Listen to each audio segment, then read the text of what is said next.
Bonsoir mes amis, vous êtes-vous déjà demandé pourquoi les blessures du passé semblent encore nous poursuivre, et ceci en dépit du temps qui passe? Pourquoi ressentons-nous ce besoin de nous dépasser, parfois sans direction claire, pour grandir? Et ceci dans le but d'apaiser une frustration qui nous ronge et de trouver enfin la paix intérieure. Ces questions, je me les suis posées à 25 ans. Nous étions à la fin des années 2000, pour situer dans le temps. J'étais complètement perdu. Je voulais reprendre le contrôle de ma vie, mais je ne comprenais ni mes angoisses, ni ce qui me manquait réellement. J'étais tiraillé, comme si une partie de moi était restée figée dans le passé sans m'en rendre compte, tandis que l'autre partie cherchait à tout prix à évoluer. En plus de ça, je ne comprenais pas pourquoi je n'arrivais pas à m'épanouir avec les femmes. Il était impossible pour moi de leur faire l'amour.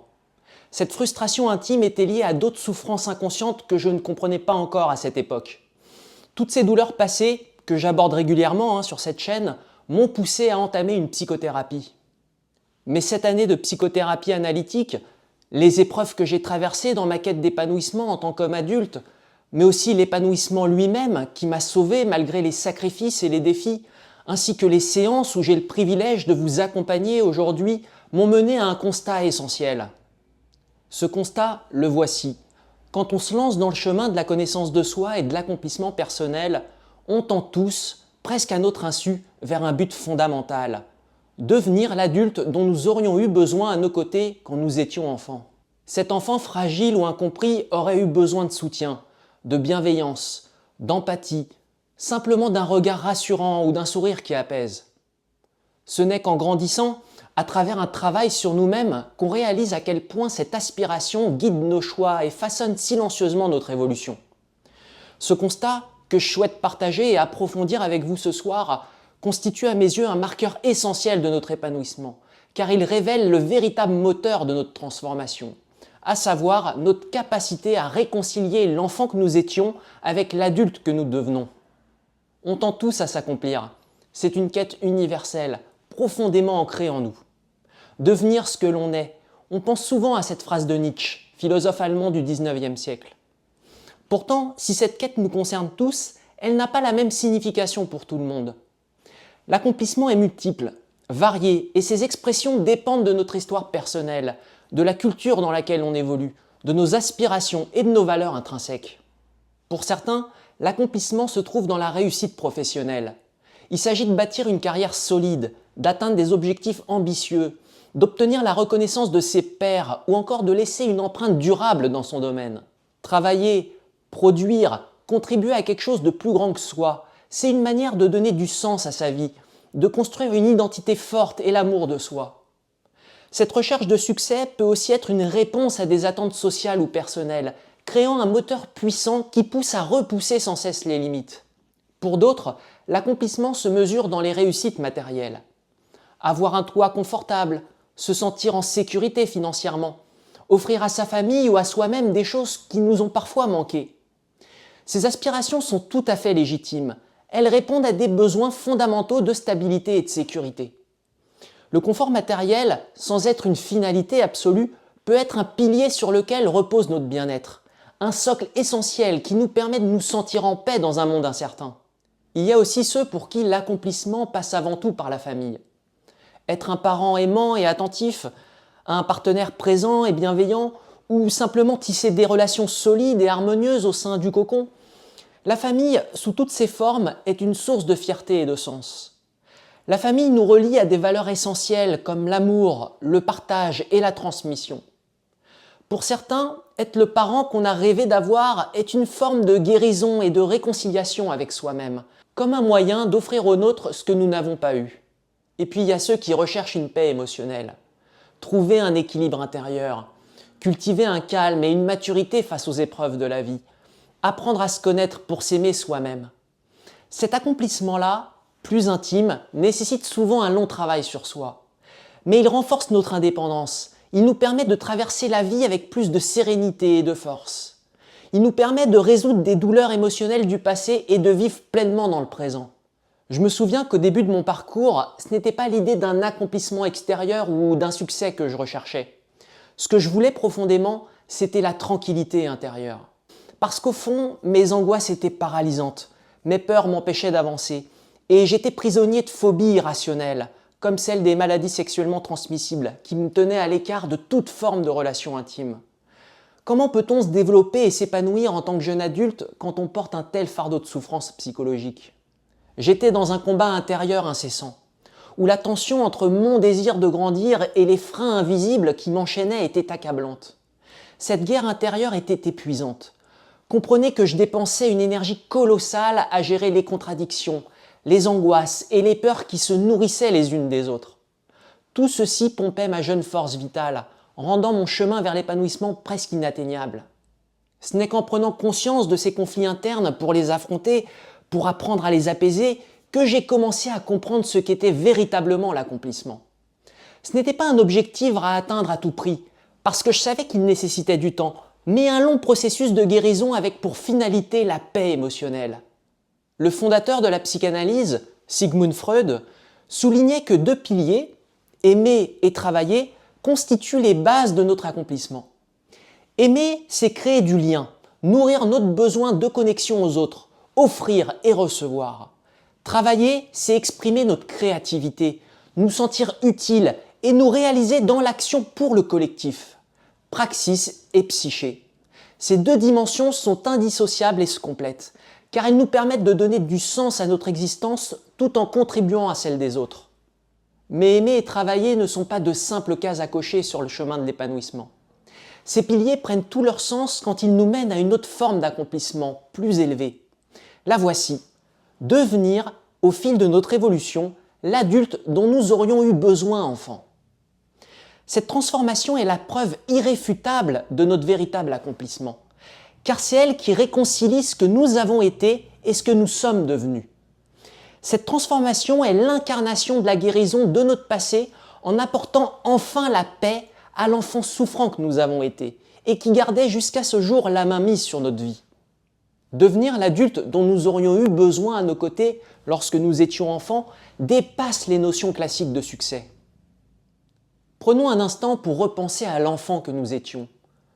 Que voyait-il autour de lui? À quoi rêvait-il? Quelles étaient ses blessures, ses peurs, ses attentes? Peut-être se sentait-il seul ou incompris? Peut-être avait-il besoin d'être rassuré face à des situations qu'il ne comprenait pas? Cet enfant aurait pu rêver de protection, d'un mot gentil, d'un geste d'encouragement. Il aurait pu espérer qu'on l'aime inconditionnellement, qu'on lui dise qu'il avait de la valeur, qu'il était digne de l'amour que pourtant il ne recevait pas. Et aujourd'hui, où en sommes-nous par rapport à ça? Avons-nous réussi à devenir cet adulte capable d'offrir à cet enfant ce qui lui manquait? Cet adulte qui sait écouter, protéger, apaiser ou tout simplement être présent? Ce regard honnête sur nous-mêmes peut nous montrer où nous en sommes, non seulement dans notre cheminement personnel, mais aussi dans ce que nous avons à offrir aux autres. Devenir cet adulte demande un travail profond sur soi. Ce chemin nous pousse à revisiter nos manques, nos insécurités et ce qu'on a voulu laisser derrière nous. Mais ce parcours construit notre capacité à répondre à nos besoins les plus profonds, tout en partageant avec les autres ce qu'on a appris sur ce chemin. En devenant cet adulte, nous réparons les blessures anciennes. Nous ne changeons pas ce qui s'est passé, mais nous offrons enfin à cet enfant ce qu'il cherchait désespérément autrefois. Cette transformation est peut-être la plus grande preuve de notre accomplissement. Et en devenant ce que nous aurions aimé recevoir, nous pouvons à notre tour offrir aux autres ce qui nous apaise. Cet adulte que nous aurions voulu avoir à nos côtés, celui que nous tendons à devenir, comprenez qu'il ne se cache pas derrière une façade ou un rôle que nous jouons pour les autres. Il se révèle dans ce que nous sommes au plus profond de nous, dans les épreuves que nous avons traversées, dans nos fragilités et dans nos forces, et surtout dans la manière dont nous interagissons avec le monde et avec les autres. Cet adulte n'est pas une image idéale de soi. Cet adulte est le soi en lui-même et ancré dans la réalité de nos expériences et de nos épreuves. Cet adulte se manifeste tout d'abord dans notre sensibilité, c'est-à-dire cette capacité à ressentir profondément le vide en chacun, à être touché par les joies, les peines et les besoins des autres. Loin d'être une faiblesse, la sensibilité est une force subtile et importante. Elle nous permet d'être en empathie, de comprendre les émotions des autres et de répondre avec justesse à ce qu'ils vivent. Ce lien que nous tissons avec le monde extérieur à travers notre sensibilité est une des expressions les plus abouties de l'adulte accompli. C'est en étant profondément humain, dans nos ressentis et dans nos réponses, que nous offrons à ceux qui nous entourent un soutien sincère. Cet adulte se révèle donc surtout dans ce que nous donnons. Pas nécessairement dans de grandes actions spectaculaires, mais dans des gestes simples, vrais et empreints de générosité. Être là pour quelqu'un, écouter sans juger, offrir une parole bienveillante ou une présence réconfortante, voilà ce qui marque notre capacité à incarner cette figure d'adulte. Ce sont ces moments d'authenticité qui témoignent de notre maturité et de notre évolution. Ils montrent que nous avons grandi, non pas pour fuir nos blessures, mais pour exploiter ces blessures en une source de force et de lumière pour les autres. En devenant cet adulte, nous dépassons le simple cadre de notre existence individuelle pour rejoindre une portée plus collective. Nous entrons dans une forme de réconciliation intérieure, dans une paix qui naît de la capacité à donner aux autres ce que nous aurions nous-mêmes voulu recevoir. Nous ne sommes plus uniquement en train de vivre pour nous-mêmes, nous touchons à quelque chose de plus grand, un espace où nos expériences et notre parcours prennent un sens collectif. Cet adulte, c'est celui qui exploite ses cicatrices au profit des autres et qui trouve, dans cet acte de don et de partage, la plus belle preuve de son accomplissement. Devenir soi ne signifie pas repartir de zéro ou effacer le passé. Au contraire, c'est construire à partir de ce que nous avons été. C'est intégrer notre histoire, nos épreuves, nos blessures pour tendre vers un état d'unité intérieure. Devenir un adulte accompli, c'est avant tout se réconcilier avec soi-même. C'est embrasser pleinement tout ce que nous avons été et offrir à ceux qui nous entourent le meilleur de ce que nous sommes devenus grâce à ce cheminement. Chaque épreuve que nous avons traversée, chaque douleur, chaque manque a laissé une empreinte en nous. Ces traces ne sont pas là pour nous condamner, ni pour nous enfermer dans un cycle infini de souffrance. Ces traces sont des témoins de ce qu'on a vécu, mais aussi des ressources précieuses. Elles contiennent des leçons profondes, une sagesse qui, si nous savons la reconnaître et l'exploiter, peut devenir un levier pour notre transformation et celle des autres. Quand on parvient à se connaître véritablement, à comprendre ce qui nous anime et ce qui nous freine, nous prenons enfin la main sur le dialogue interne qui s'opère entre l'enfant que nous avons été et l'adulte que nous sommes devenus. Ce dialogue est souvent tumultueux. Si on n'y prend pas garde, l'enfant blessé peut continuer à diriger nos actions, à nous enfermer dans des schémas et échecs répétitifs, à nous maintenir à notre insu dans un état de manque ou de peur. Mais en devenant l'adulte dont cet enfant aurait eu besoin, nous apaisons ce conflit. Nous lui offrons ce qu'il a toujours cherché, écoute, amour, protection et reconnaissance. Apporter la paix à cet enfant en nous, c'est la clé de notre unité. Notre unité signifie que nous ne sommes plus divisés entre un passé douloureux et un présent qui risque de n'être qu'un écho de cette souffrance. L'enfant que nous avons été et l'adulte que nous sommes aujourd'hui ne sont plus en opposition, mais en harmonie, en symbiose. Cette unité, loin d'être un simple concept abstrait, transforme profondément la manière dont nous vivons et dont nous interagissons avec le monde. Une fois cette paix intérieure atteinte, elle devient une fondation solide. Elle s'incarne dans nos choix, dans nos relations, dans nos limites. Et vous savez, dans ma vie, je ne laisse personne troubler cette paix que j'ai construite avec effort.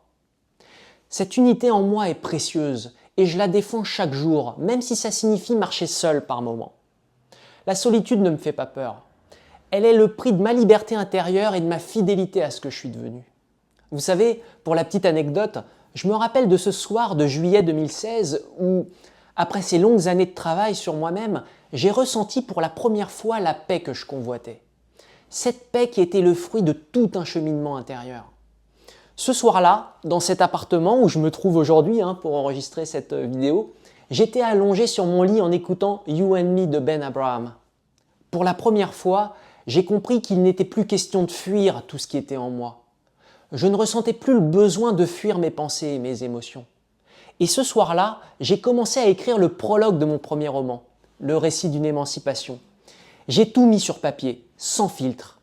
Voilà mes amis, c'est cette paix et cette honnêteté avec soi-même que je défends chaque jour, parce qu'elles sont le fruit de sacrifices et d'un long et un intime parcours. Mes amis, la vie est un chemin, et chaque jour est une nouvelle opportunité d'avancer. Je vous remercie d'avoir pris le temps de partager ensemble ce moment de réflexion. Si cette réflexion vous inspire ou vous parle, je vous invite à m'en faire part dans les commentaires et à liker la vidéo. Je vous invite aussi à vous abonner à la chaîne si ce type de sujet vous intéresse. tout en activant la cloche pour ne rien manquer de mes prochaines vidéos. Je vous souhaite une bonne soirée et je vous dis à très bientôt sur la chaîne.